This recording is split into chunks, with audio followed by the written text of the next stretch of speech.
Hey, what's good, people? This Uncommon Sense Show. I'm your host, Kennard, the DJ over there. And we up in this joint one more again. You know how we do every week, same flavor. We always got some good stuff to talk about.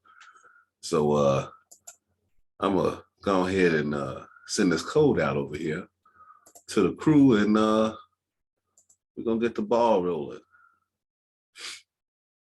In fact, let me send it right here. I'm gonna send it to John too. I don't think he in the. I don't know if he's in the. He checked. Sometimes he do check the group messages, but I always send it to him personally. And put this code in there for Mika. 3, 1, 9, 4, 2, 3. Alpha. Okay, so we'll say give him a half hour. Typically, usually I told you that's his new name. 30, 40 minutes. I was just looking out here. He just put the message in there and said give him a half hour. So I'm like, okay, well. 35, 45 minutes. What's going on? Nothing. Man, I went to go grab something for my son's graduation and saw them plants at pizza. I was like, I can't resist it. I got a Kimberly. Hold on, let me see. I always have a problem. A Kimberly. Damn, what? I don't wait. Oh, right here. A Kimberly fern right there. The one on the left? A little raggedy right now. Oh, check that out. Yeah, and I got a red sister, but it's on the porch. I don't know what that is. It's like it's a tall plant. It can grow up, they said 4 to 6 feet. I gotta look that up. I never heard of those. It's cordyline. Cordyline, I know what you're talking about. Yeah, it's actually a kind of asparagus from what it say. Fine. How much they charge you for the fern? That was 11. That ain't bad for that size. Yeah. The regular price was, I think, 19 or 16, and then the other one was the same. Okay. I think maybe people weren't buying them, they marked them down. Well, I'm the person because I want more plants. I know want that shit. Plants. But see, that's the okay, so Alicia, I will cut you off, but Alicia said 6 minutes. But the double-edged sword about plants is finding a home for them, and that's all the more you gotta take care of. And when it comes down to watering them and feeding them, that's when the shit set in. So like in the summertime, I could do it easier because I can put them outside. But in the winter, I bottom water them. And that shit takes me, one time it took me 7 hours to do it. Well, damn, what you got? Like, for real? You know what? I don't got that many. It take me maybe not even 5 or 10 minutes. How many plants you got? 1, 2, 3, 4, 5, 6, 7, 8. And then I got 9, 10, 11, maybe about 12 or 13 all together. I have, if not at 50, over 50. Or wow. Right underneath, I'm like right in that 50 range. Wait, I'm gonna count them. I ain't got I ain't got the patience for. Yeah, that's a lot. It's hard to stop buying them. It's like once you, yeah, like, you know what I'm saying? And you see them and you're like, oh, I ain't never seen it. Like I bought a crocodile fern. Fern. Telling me.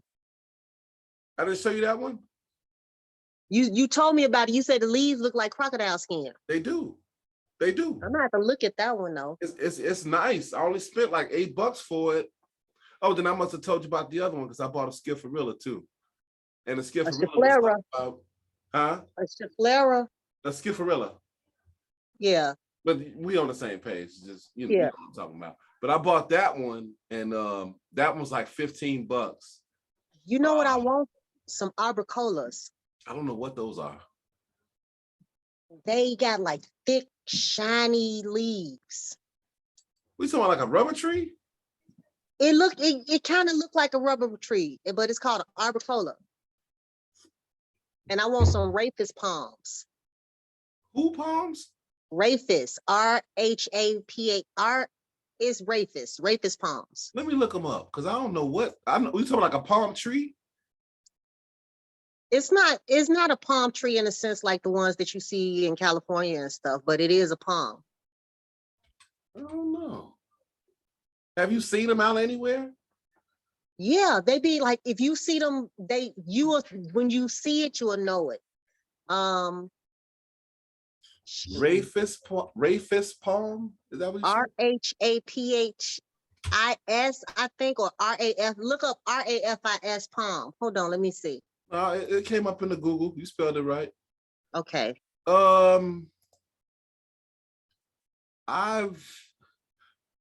got a couple of different kinds. Yeah. So this one here that I'm looking at, I can't say I've seen this before in a store. I can't Well, say not a store. A lot of people have them in office buildings and stuff. Remember I told you I used to work for the plant service. I used to have to drive up north and water them people plants for them. Yeah, you said that. They had a lot of those, and those get real tall. Some of them so damn big, it's like they were in atriums and stuff. But you order one online.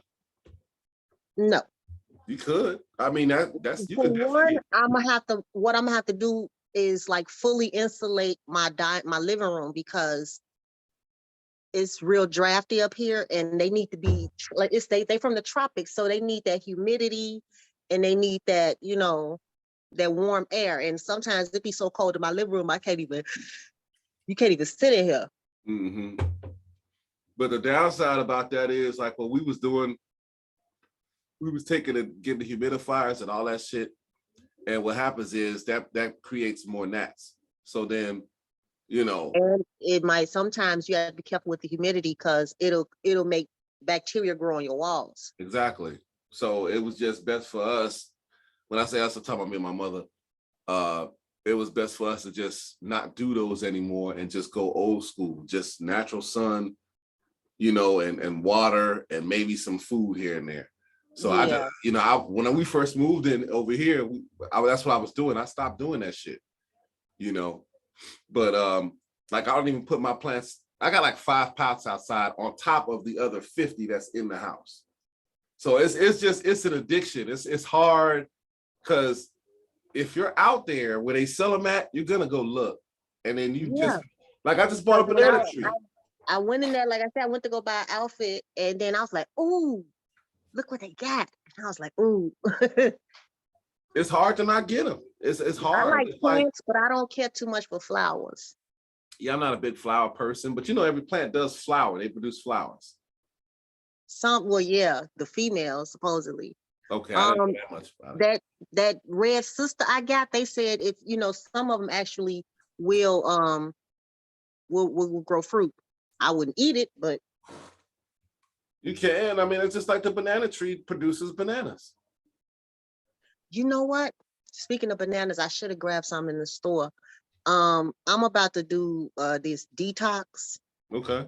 With pineapple and celery. Now I can't eat celery, but I can drink the juice. Good. When you starting? I got a juicer. I got to get a juicer. But I got all the stuff. So. Does it have to be juice, or would you go with a smoothie? Yeah. I can't do the smoothie because I can't digest like celery. Right. Okay. Well then, yeah, you can get a blender at Walmart. Shit, I don't know how much they cost, but they in there. Yeah, they're supposed to give you energy. And man, because I be beat. You see, like I only do like 2 shows, and then I'm like, all right, that's it. I understand. Shit, I know the feeling. But it's all. It ain't nothing wrong with a clean out. Yeah, and that's basically what it's gonna do, which they say is supposed to help with the bloating and everything. Mm-hmm. Did you watch some of the stuff, the video, the DAW test that I sent you? Yeah, you know what? And I wanted to talk about that. As a matter of fact, I'm probably going to show it on here for everybody who hadn't seen it. But you actually spoke about that. And it was like, yeah, I remember you talking about that. The dog test is like, but it's obvious that kids that young are conditioned to say what they said. They're not really thinking on their own at that age. This is stuff that they was taught prior to. You know what I'm saying? That's People, what I you know believe. what? One thing I learned in being in school for this shit is people underestimate kids' intelligence because they don't think on the same level as an adult. People think that they don't think at all, but they do, and they process things. And the thing is conditioning that young, you got to understand between 0 and 5, that is the most important part of your development. Mm-hmm. That's when you learn how to socialize, you learn how to learn. I know that sounds crazy, but you learn how things are in the world. You start seeing yourself outside of, you grow from being dependent to independent and things like that. All of that stuff, your brain is forming at that time. Right. That's one reason I'm always telling y'all that trauma changes the way you think. Trauma will make you appear like you don't have no respect for life because you don't look at it in a normal way. So is it safe to say that everybody in some form or another experienced trauma?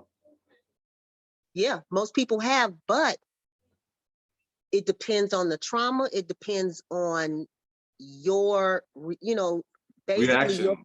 your reaction, how Right. you process things. If it's repeated, everybody is, hell, an ass whooping is trauma when you really think about it. Well, it is, yeah. I mean, yeah. And a lot of us When we grew up grew like up that. in our asses whooped, why do you think you get scared? You fear for your life. That makes your adrenaline going. Stress puts your body at a high alert. Mm-hmm. That's trauma. That's traumatizing, especially if you're running on that all the time. So, but does that, I mean, and this may be a little, I guess this kind of coincides with it because we always come back full circle to the youth and everything like that. So does that trauma, in your opinion, justify the way these kids are shooting each other up and doing all that other shit? It doesn't justify it, but it explains their reactions to things. I disagree. I know you do. You always do. But you know why? Huh? You know why? But my thing is everything I just told you about the ages of development, trauma, how you process trauma, how that changes how you think. Okay, so You feel, and I'm not saying that they're not responsible for their actions. What I'm saying is in their eyes for that moment, what they're doing can make sense. okay. I'll use myself as an example, right? Okay, there's been 2 instances. Now we talking about traumatic experiences. 2 instances where guns were pulled on me. Once by some nigga on the north side, I was all of maybe 8 or 9 years old. And then second, I was probably about 26 when I was working at a daycare in Markham. My very first day, I had a white cop and a black cop. Guns on me like this. All I was doing was taking the garbage out. Both of which were traumatic experiences. But to this day, I don't think to go and grab a gun and do that to somebody else. How old were you when that happened? Well, the first time I was probably about 8, Okay. maybe 9 years old. Okay, and then the next time I was 26. Okay, so remember the things that I'm saying to you. Remember, I say up until 5 years old is very important in your development. You got to think about it. A lot of this stuff that's going on, it's not just adults seeing this. It's not just adults experiencing this. Mm. You know what I mean? Yeah. How many little kids have been in the car, like the little girls up on Grand Avenue? Both of those little girls was there. Both of the sisters got shot. One sister got killed. Mm-hmm. How do you think that the surviving sister is going to process this stuff? Yeah. It's going to, it's not going to make her want to go out there and shoot, but it could make her want to go out there and shoot because there needs to be some type of justice. Not even justice, but some type of therapy behind that. I mean, more so than justice. Justice is one end of it that doesn't really impact the victim. That's another point. That is another point. How many Black kids in these damn hoods do you know that have therapy? I mean, it's, you know what, that's they probably don't. It's probably little to none. And it's got everything to do, if you're a kid, if you're a child, it's got everything to do with the parents' ability to provide resources. Now, it's no different than putting them in an after-school program that you got to pay for, or You things like also that. have to know that those resources are available. Here's an example. When something happens to them little kids out in them suburbs, the very next day it's crisis counselors out there to give them therapy. Okay. And why do you You think want to that know is? why? Because they understand that it's a traumatic experience and this could change a child's behavior, outlook, perspective, basically shift their whole futures. They are aware of that, right? Mm-hmm. It's kids that's then watch their brothers and sisters, mamas and daddies, people they don't know die on the streets and got to go to school next day and can't even talk about it. You Why, don't think that affects them in a different way? why do you think that is? Well, like you said, there's resources there. I mean, think about all the how can I say this? Think about how many crisis counselors will have to be. There will be somebody screaming. Well, I don't know. I got the TV down. Hey, you hear that? You hear that? Dog's barking. You don't hear all that screaming? Shh. You just didn't hear all that screaming out there? It was a big boom, and then all you heard was screaming. See? That type of shit right there. That's what I'm talking about. They also doing fireworks over here. Relax. Yeah. Okay. Kids, I mean, kids do still play, you know, but you do be on alert. Yeah, of course, and you You hear should. the You screaming? should. So always keep your head on the swivel. But this is the difference. This is the way I see it. The same reason why white people, like you just said, they can have fucking crisis intervention and shit the next day is because they're paying for it. That's what it comes down to. It's a money The thing. parents, okay, the parents are paying for it through their taxes. Okay, well, we know Because Chicago taxes is sky high. We know that. Chicago's taxes are sky high, but not a lot of those taxes go into the schools in these neighborhoods because school funding is based on property tax. Half of these people over here, you know, it just ain't it. So, it's not a lot of homeowners up there. No, that it's what not a you're lot of saying? homeowners. Okay, so that's part of the No, I problem. mean, think about it. There's a lot of buildings that are owned, either if they're not owned by families, they're owned by corporations. It's corporations that go around here and just buy up stuff. Right, that makes sense to push everybody out so they could take the land back. That's inevitable. That's gonna happen. But Right. see, And this is if the bills and the mortgages are sent to another, I mean, there's property tax for this building, but it's not in this neighborhood, which means that funding is not going in these neighborhoods. That's why we was reading 7 and 8-year-old history books and shit in school. right.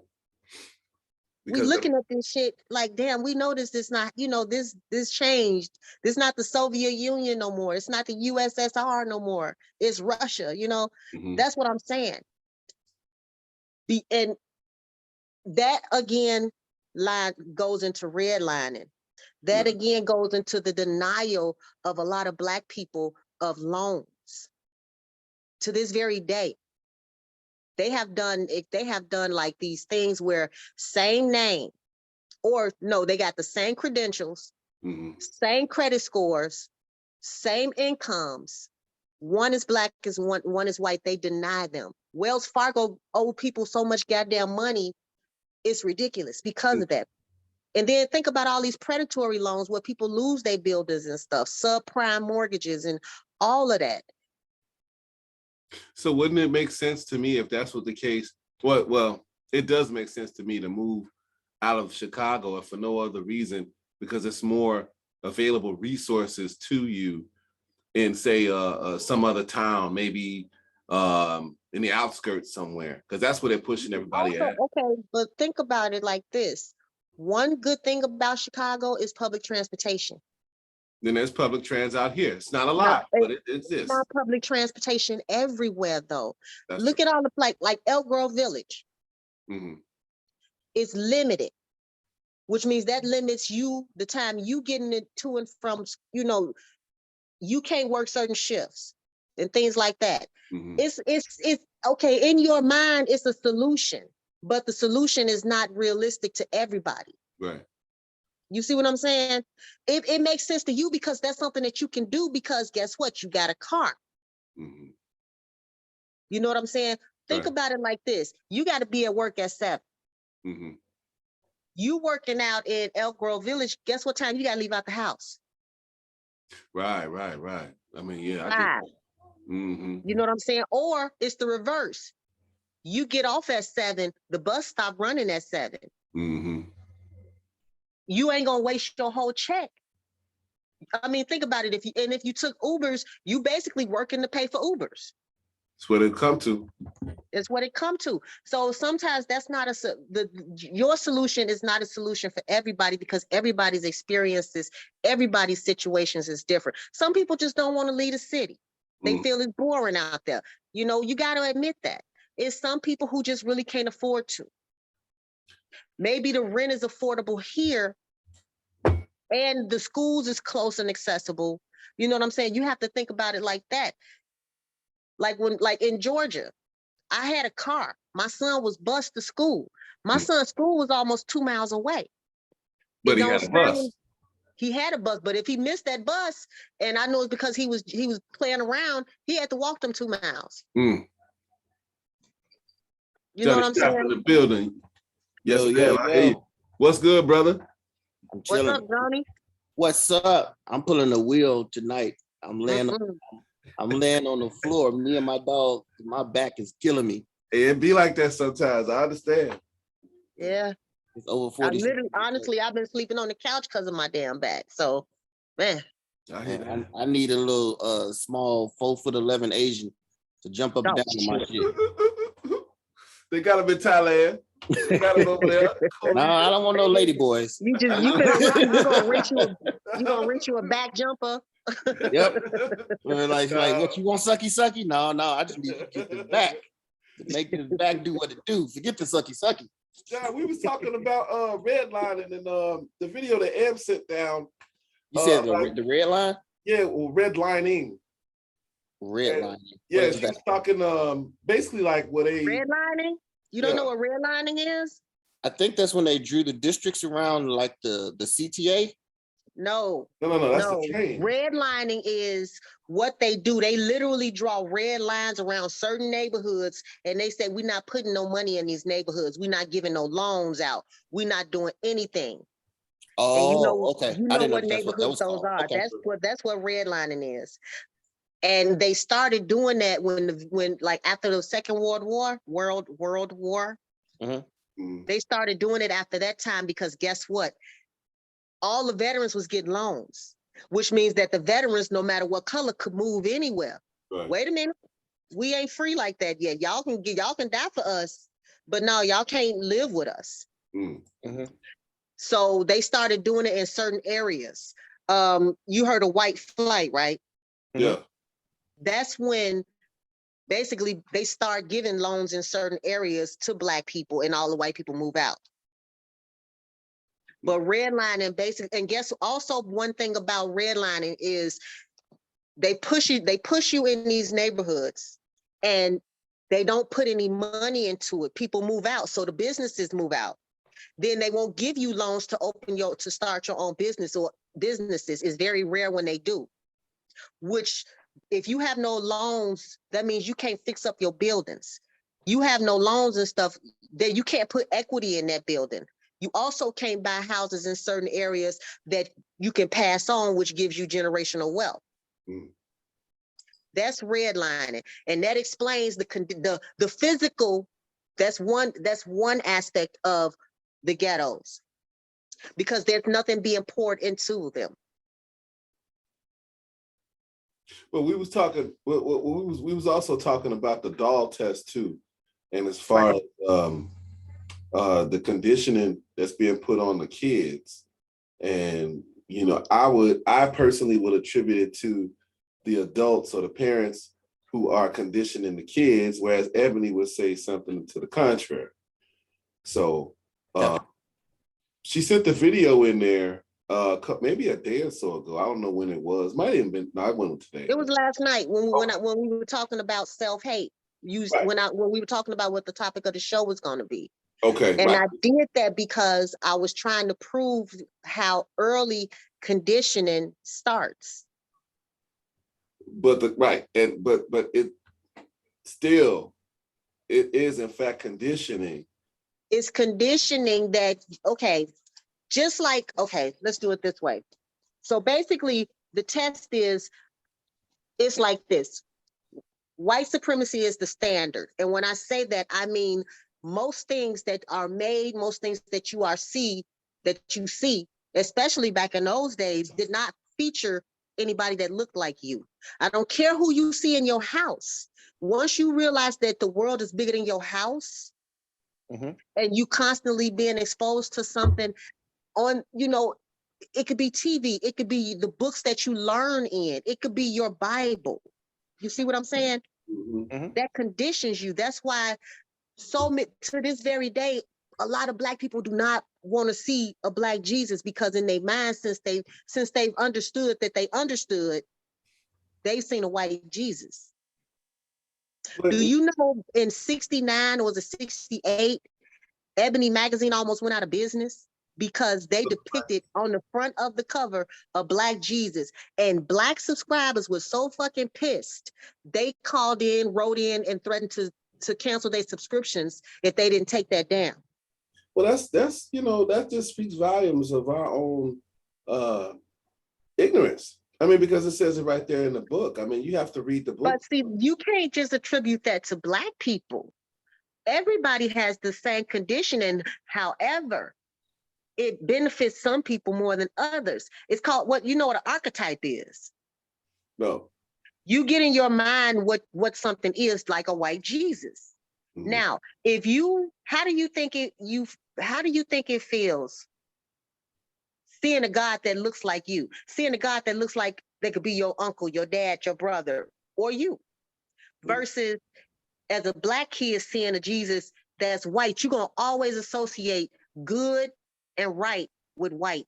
That's why in that test, the little girls, or they thought that the good baby was the white baby, the bad baby was the Black baby, the good looking baby was the white baby, the ugly baby was the Black baby. You see where I'm going with it? Right. But you also have to be conditioned to love yourself. Okay, but how do you? Okay. No, I'm sorry. I'm not taking away from you saying. How can you love yourself when you don't see yourself in anything in the world around you except for the people who live in the house with you? Now, depending on how they are, right, if they instilling this in you, because think about this. This conditioning has been going on as long as we have been Christians. So a lot of people don't understand that they don't understand that this is internalized racism, which is one part of Black self-hate. From the get-go. I mean, for example, when I was little, when I used to play, I used to get a towel, white towel, wrap it around my head, because guess what? That's what was pretty to me. Seeing long flowy hair, because everywhere I looked, I seen long flowy hair. The Prel commercials, what was it? The Head and Shoulders, they doing this and shaking out their curls. I'm doing like this, getting a headache because ain't shit moving. Get it? That's conditioning. But it's conditioning you to not love what you are because it's not reflected. But you are reflected. But right now, at this stage today, you are at an age and you are wise enough to undo that conditioning and embrace who you are. So that's what I'm going at. I mean, it's always out there, still out there today. If you want to buy into that, cool. Because some adults still do that. Do you realize that you buying into it right now and you have a right to your opinion, but one of the reasons that it's so easy for you to shit on Black people is because of that conditioning. Oh, Jesus Christ. I mean, it is what it is. No. That ain't got nothing to do with conditioning. It's not I don't see okay, I can't accept a person because they're the same color as me or not. I'm one for character. Your character speaks volumes. If you a shitty motherfucker, it don't make a difference what color you are to me. Now, my thing is, I'm gonna deal more with my own people because that's my love. That's my concern is with my people. I'm not so much concerned about what everybody else does because these are the people I relate to regardless. You know what I'm saying? So this is what who I speak the most about. This You is say that, but that's the fact. how can you have to me, and I'm just asking the question, Right. how can you say you love someone? To love them, you need to understand them. I disagree. Yeah, I disagree with that I one. disagree with that. So y'all love motherfuckers y'all don't understand aside from your parents, which you are taught that you have to? I don't understand my wife. We've been married 10 years. That's a good point. I was thinking the same thing. Like men don't That's the understand thing. women. We don't get women. And she probably don't understand me, but we love one another. But you know what? Yes. What if y'all what if the only reason y'all together is because she understand that you don't understand? And it could be the case. However, every person, it ain't meant for me to understand every person or every Black person. I'm going by what you Like do. niggas that go around, these little young Thundercats to go around shooting everybody. I don't understand, and I don't even care to understand. They could try And to you explain it can't to me. stand fucking be around them. No, You listen, don't no, love listen, them no, because listen you to what I'm don't saying. understand them. Listen to what I'm You saying. get it? I don't, no, listen to what I'm saying. You talk about understanding. I don't care to understand their point of view. I don't give a fuck about their point of view. Right on. Because there's no point of view that they could ever give me that would justify or whatever, or if we could take out the word justify or excuse or whatever. Well, this is my reason. I don't give a fuck about your reason. I don't care. Whatever you're about to say, I don't care. Shut up. Right on. And the crazy part about it is the same reason that you feel the way you feel is why they act the way they act. That's bullshit, Eb. No, it's not. That's bullshit. It's not. But you know what, Eb, I'm gonna give you this. As a woman, on the outside looking in, looking at you as a woman, as a mother, you know what? I expect you to be compassionate for all people. I do expect that, especially all Black people. Me, no. As a man, absolutely not. Because I'm gonna go by what the fuck you do. Now, here it is. No, I don't want to be around them because I just named off 2 instances where there was more Black people that pulled guns on me than white folks had, unjustifiably. So yes, I got to keep my head on a swivel around my people more than anything. They don't give a fuck about me. Oh, this guy, he's a vet, he's this, he's that. They don't care. If they want to come and take my car, bust up in my house, they're gonna fucking do it. That's the reality of it. Now, from what I know and from my experience, matter of fact, yeah, we had our house busted into, matter of fact, on the west side. There's been more Black folks that didn't fuck me over than anybody else. How many You white got people pretty I eyes. mean, honestly, with the exception of probably where you live now, how many white people have you lived around? I've lived, well, yeah, over a decade. No, wait, that's 11. Okay, I'm 42 now. So about just a little under a third of my life, I lived around white people. So the other 2/3 Yeah, you all lived my around Black adult life. people, right? Say again? So the other 2/3 of your life you lived around Black people. Well, okay, put it this way. I spent 8 years on the west side, right? I went to the military, that was 3 years. When I got over to the South Burbs, it was kind of mixed. Okay, and then we moved to Crestwood, which is predominantly white. We spent 10 years over there. Now we're in Midlothian, which is it's a mix of Hispanic, white, and a little bit of Black people. Okay, but we talking about a nigga pulled a gun on me in Uptown on the north side. A nigga put a gun in my stomach. I'm like 8, 9 years old, pose no threat to nobody. That's a traumatic experience that I had to live with forever. Hold on for a second. Why the fuck did he pull the gun? Wait, what was that? Bro, this shit really happened. Me and my man, this guy named Edric, we was going to a candy store on Wilson. I think it was Wilson, like a block east of Clark. We was going to candy, we always go to this candy store. This nigga walked up to me, put a gun in my stomach and told me, "Be brave, shorty," and walked off.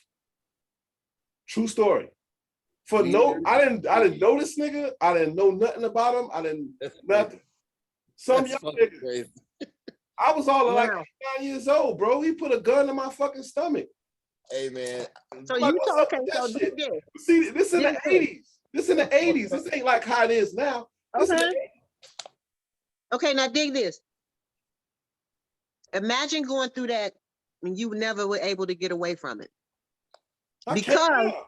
wait a You minute, never get able to get away from it. because of the very things that we talked about people just getting up and packing away and moving from Chicago. What if you just can't get away? Everybody cannot fucking get away. Yes, they can. Yes, they can. I'm gonna tell you how. People choose not to get away. I'm right. Some people, just like you said, you just said, some people want to stay in Chicago because it's boring and over that place, this place. That's their choice. That's your prerogative. Me, no. When I left to go to the service, my parents moved out to CC Hills. I ended up staying with them a couple of months and I moved out to Stager when I got out of the service. And I never looked back after that. So clearly they saw some shit in Chicago that they didn't want to stay around. So they got the fuck out. Okay? So that's just what it is. Look, if you got the money, But my thing is everybody ain't your mom and daddy. and Everybody ain't got me. everybody does not have the exact same ways and means, reasons and logic, or the opportunity or the presence of mind to see that some things are a fucking choice. That's all I be trying to say to y'all. I don't. Okay, so I agree. Okay, when you was doing the twos and twos, like you said, reason and logic. Yep. The opportunity and means. Yep. But I think I forgot the others that you said. I agree with like half of those. It was a couple of those I didn't agree with. Like when we talk about like just growing up. Okay, growing up on the West Side, I hated the West Side. I hated everything about growing up in Chicago on the West. I hated all that shit. I personally thought I really did think that I was like a rich kid that just got given away at the fucking wrong hospital. I was hoping for that shit. But then, so I knew like growing up, whenever I grow up, I'm not going to live here. I will never have my children grow up around gunshots. My children will never know what the fuck a crackhead is. And ever since I was old enough to think that thought, I'm like, when I get grown, I'm leaving. Right on. So that was my personal thought. As you know, then as I get older, now I have the, like you said, I have the means and opportunity. Then I left for a long time with the military and stuff, blah, blah, blah. But whatever the point is, when I came back, by the time I come back to live, I'm still in the military, but I got kids now. Now it's no possible way that it's going to happen. So when I moved to the city, I moved out to Rogers Park, and then I stayed out there for a year, and then I went out to the suburbs. But there's no possible way I would ever let my children be in danger. That I wouldn't put my children in that danger.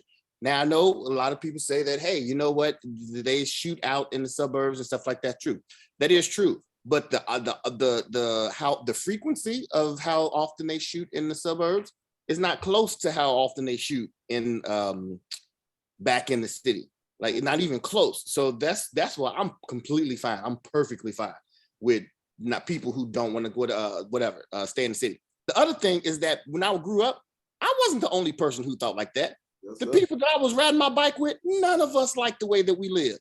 None of us. It's just that we all live that way. So you really can't clown me, nigga, if you ain't got food either. I mean, you really can't clown me if you can clown me because I ain't got no Jordans. I ain't wearing designer shoes. But nigga, I know for a fact that you didn't have heat last week. So you really can't clown me too much, nigga. So you know what I'm saying? Where we going with these jokes? So everybody wanted to get out of the situation. Now, everybody didn't want to get out of the hood. Some people was just like, hey, I want to have it like, at my grandma's house, or my aunt's house. Or you wanted to be out of this particular situation. They wanted to be out. We all wanted to be out of poverty, basically. Mm-hmm. That's essentially what it was. And you know what? And there's nothing wrong with that. And to me, that just speaks volumes of the type of man that Johnny is, and that he made his mind up as to what he wanted to do. See, so many of us, we don't plan for shit, and we just let shit go and think shit'll just get better on its own. Sometimes you got to be proactive, and you got to get up. See, that's what brought some of us to the service. And it's not. And that's what I was going to ask y'all. Okay, well, for me, how did y'all find out about the service? Well, my father is a veteran. That's all. Yeah, my uncles and my grandfather. Okay, Johnny. All of my uncles and my grandfather. So let me ask you another question. Do you think everybody can be in the fucking army? Why not? Hell no. Yeah. Army don't even want everybody. No. Well, I disagree. I say, you know what? Look, if you ain't got shit going on, see, the thing is, you got to have some sort of. You cannot have shit going on and still not pass a fucking army test. Okay, Because if you don't pass, that's fine. Okay, cool. You can't pass the ASVAB, cool. Wait, if you okay, so if you can't pass the ASVAB, what's the name of the thing that's on? Is it on Kedzie or Costner? Down, it's like 30. Right there on North Avenue in Kansas. You talking about the No, reserve not the place. Army. I'm talking about the thing where the kids go for if they fucked up, they want to get their life together. It's on like Kedzie or Costner, like towards like 20 something. But the Audi home? Training corps. Job Corps. I Right. didn't know that was still there. Let's go. Oh well, okay. Well, that's how long ago. I ain't saw that since I was in recruiting. But okay, so there you go. But see, you just mentioned another good thing, because a lot of people I know, they couldn't go to the Army, couldn't finish school. Job Corps was an option. Mhm. I ain't heard nobody talk about Job Corps in fucking years, because they kept losing funding because why? And y'all not gonna believe me? Fuck y'all. They were giving Black kids trades and ways